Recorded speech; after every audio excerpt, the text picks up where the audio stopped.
Assalamualaikum warahmatullahi wabarakatuh. Perkenalkan, nama saya Lutfia Muktasyaruni dari Prodi Pendidikan Fisika Fakultas Matematika dan Ilmu Pengetahuan Alam Stambu 2024 kelas PSPF 2024 dengan NIM 42421016. Oke, baiklah. Jadi kita akan membahas soal pertama. Yang pertama, soalnya suatu sistem menyerap kalor Q dari lingkungan sebesar 1500 Joule. Tentukan perubahan energi dalam bila A. Sistem melakukan usaha sebesar 2200 Joule terhadap lingkungan. B.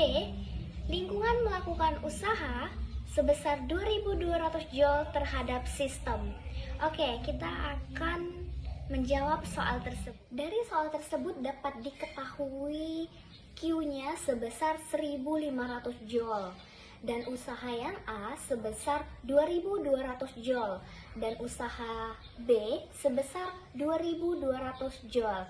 Maka pertanyaan yang ditanya dari soal tersebut adalah delta U-nya. Dapat kita jawab poin yang ke A, di mana delta U sama dengan Q dikurang usaha. Maka nilai Q-nya tadi berapa? Nilai Q-nya sebesar 1500 Joule dikurang usaha A sebesar 2200 Joule. Maka 1500 Joule dikurang 2200 Joule, maka hasilnya menjadi minus 700 Joule. Oke, kita akan jawab poin yang ke B dengan menggunakan rumus delta U sama dengan Q ditambah W.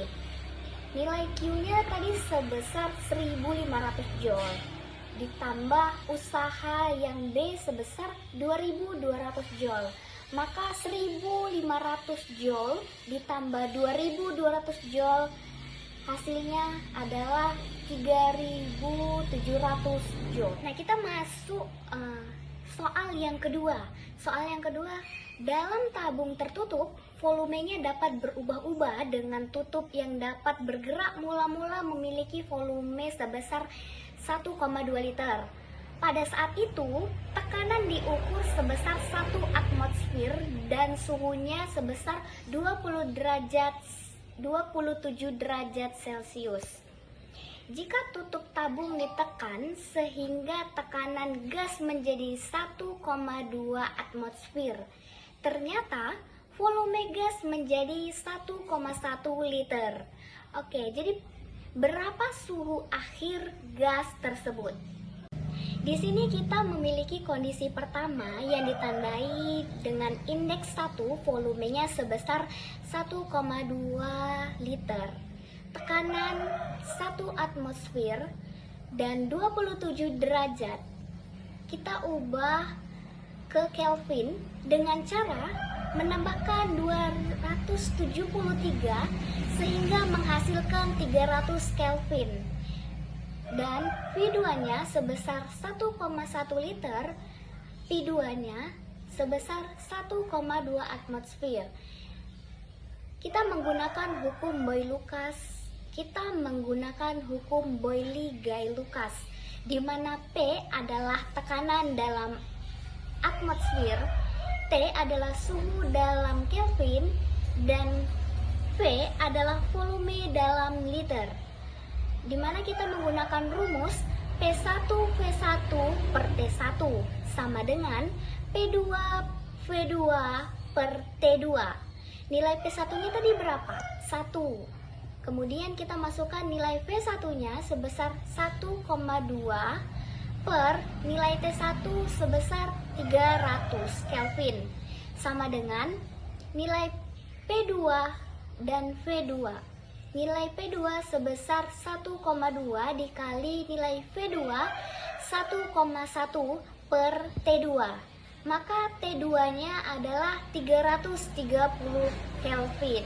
Bagaimana proses pendinginan makanan di dalam kulkas?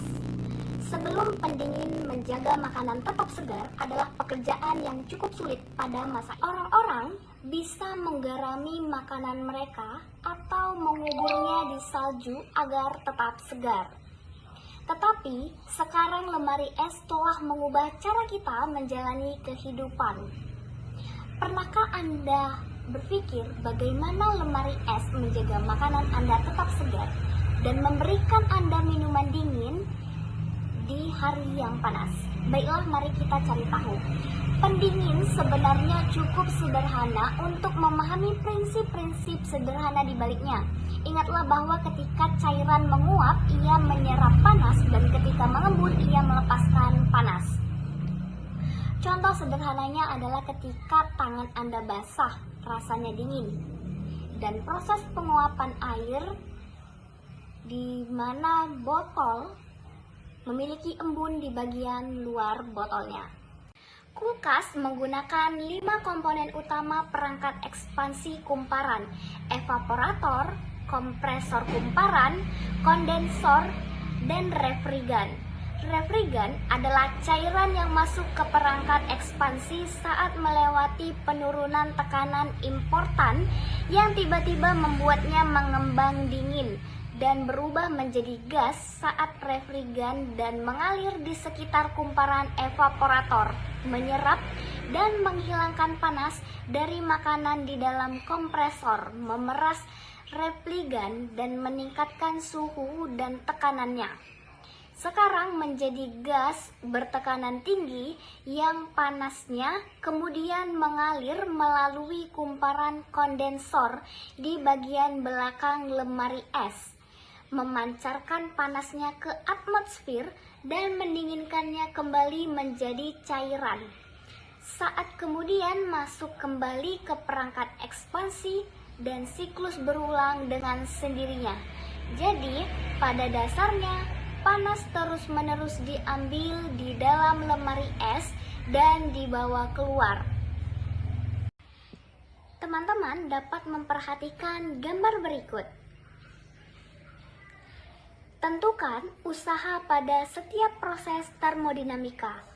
Untuk menjawab soal pada grafik berikut, yang diketahui adalah dari gambar grafik tersebut kita dapat menentukan grafik A dan B adalah grafik isobarik dengan menjawab usaha A dan B menggunakan rumus P dikali delta W sama dengan P dikali V2 dikurang V1.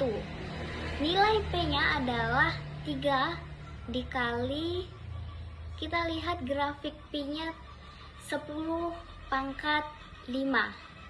Maka V2-nya 6 dikurang 2 sama dengan 3 dikali 10 pangkat 5 dikali 6 dikurang 2 sama dengan 4. Oke, sama dengan 12 dikali 10 pangkat 5 Joule. Untuk usaha dari grafik A ke B sebesar 12,10 pangkat 5 Joule. Oke, kita akan menentukan grafik yang kedua, yaitu usaha B ke C. Usaha B dan C. Pada grafik B dan C adalah termasuk grafik isokorik. Kita menggunakan rumus P dikali delta W.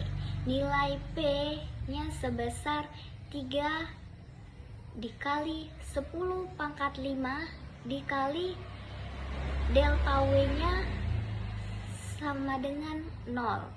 Maka hasilnya adalah 0. Untuk mencari usaha A ke C, kita menggunakan W siklus sama dengan 0. Di mana W siklus sama dengan WAB ditambah WBC ditambah WAC sama dengan 12 dikali 10 pangkat 5 ditambah 0 ditambah WCA sama dengan hasilnya yaitu minus 12 dikali 10 pangkat 5. Soal selanjutnya adalah membuat grafik PV, grafik VT, dan grafik PT pada proses-proses termodinamika. Berikut adalah contoh gambar dari grafik isotermal, grafik adiabatik, grafik isokorik,